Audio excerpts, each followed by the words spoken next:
When Ubisoft announced their brand new space epic at E3 2017, nobody was sure what to expect. With the Toys to Life genre done and buried, Ubisoft stepped up with one last hurrah in the form of Starlink: Battle for Atlas. Taking a big risk on the declining genre, Starlink has learned from its predecessors and stayed focused on an engaging gameplay with less of an emphasis on selling a plethora of toys. The latest jaunt into space has been one of my most enjoyable experiences yet, and playing on the Switch means I don't ever have to put it down.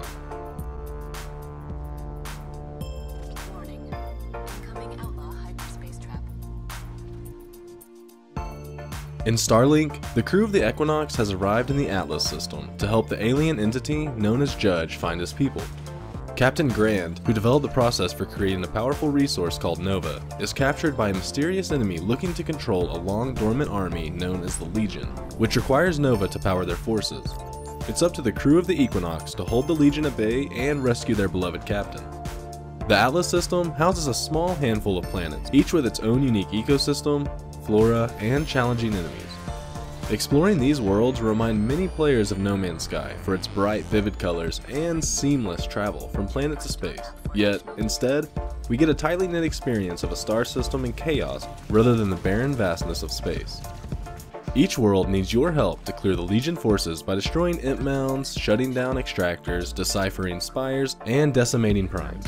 You'll be able to build observatories to scan the planet's surface, armories so the planet can defend itself while you're away, refineries to increase your electrum income, and mod shops to craft specific mods for enhancing your ship's parts.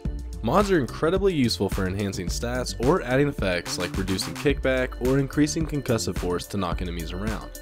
You'll gather mods constantly, so it's worth it to check your inventory regularly and continue to craft better gear for your ship. Featuring only 5 ships, 6 if you have the Switch version, which includes Fox and the R-Wing, each one really does feel unique from the other.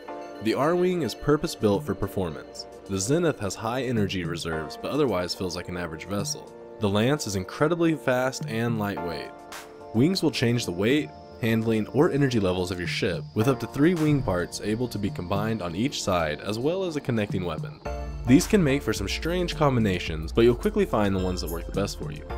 If you opted to buy the digital edition of the game, you'll be able to set up to 3 loadouts, allowing you to swap easily between 3 custom-built ships. Each loadout will be able to equip any part, meaning specific weapons or wings are not locked to a particular ship. However, mods are shared across all 3 loadouts. Each pilot brings their own unique skills to the table, and each features one special ability ranging from targeted high-impact shots to an orbital strike, or Fox calling in help from the Star Fox crew. Much like the ships, each pilot feels unique, yet just a little too campy in their dialogue. While the number of weapons to choose from are somewhat limited compared to other games, the combinations you can make are impressive and a lot of fun. Shooting a stasis missile to make your opponent lock up and then barraging them with ice rockets, or detonating a mini vortex missile and igniting it in flames is a satisfying experience to unleash on the enemy. The most fun I've had in the game so far is taking on outlaw hideouts. These are heavily guarded bases in space, requiring you to take out not only bandits, but the base's turrets and boss. These battles require serious tactics and practice flying, not to mention the most effective weapon combos you can find. The music during these encounters is by far my favorite and is one of the key reasons I love seeking out these hideouts to battle. While these encounters are incredibly fun, I did notice the game struggling to keep up with textures from time to time. The exceptional lighting effects definitely distract from it, but occasionally the game felt like something from the GameCube era. With how much effort went into the world building and mythos, they dropped the ball on the inhabitants of Atlas. Anyone not trying to kill you is either a researcher or a prospector of some kind. Whether they are out in their shuttles or sitting in their respective buildings, each and every one of them have the same female or male voice, despite there being a variety of depicted intelligent species. It's enough of a small detail that it feels overlooked and makes the people I am supposed to care about feel even more like bots rather than people. In that same vein, opening any crate will trigger a few lines from Eli Arborwood, yet he only has 4 or 5 lines per planet. When you are opening dozens upon dozens of chests, it gets old incredibly fast to hear Eli say the same thing over and over again. The Toys to Life aspect, and indeed docking the ship on your controller, has been a point of concern for some, seeing it as a huge gimmick for the game. For those who go the physical route, the ships and parts are incredibly well made and lightweight. Playing on the Switch with the pre-packaged Joy-Con grip, I didn't notice a difference between the weight of the grip and my PS4 controller. nor did the wings get in the way of my hands.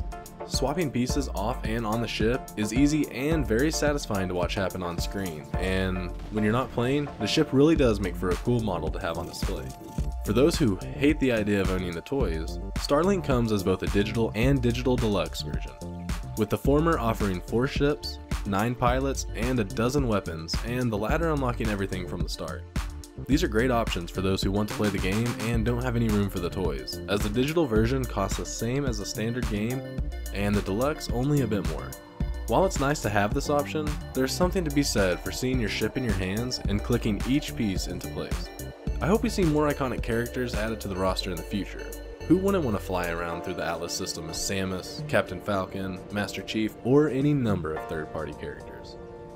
Starlink Battle for Atlas is a fast-paced and gorgeous space adventure that offers the toys to life option for collectors and a strong digital edition for those who just want to play. With fantastic controls and epic music, the game is marred by a drop in texture from time to time and, unfortunately, repetitive and stale dialogue outside of the campaign.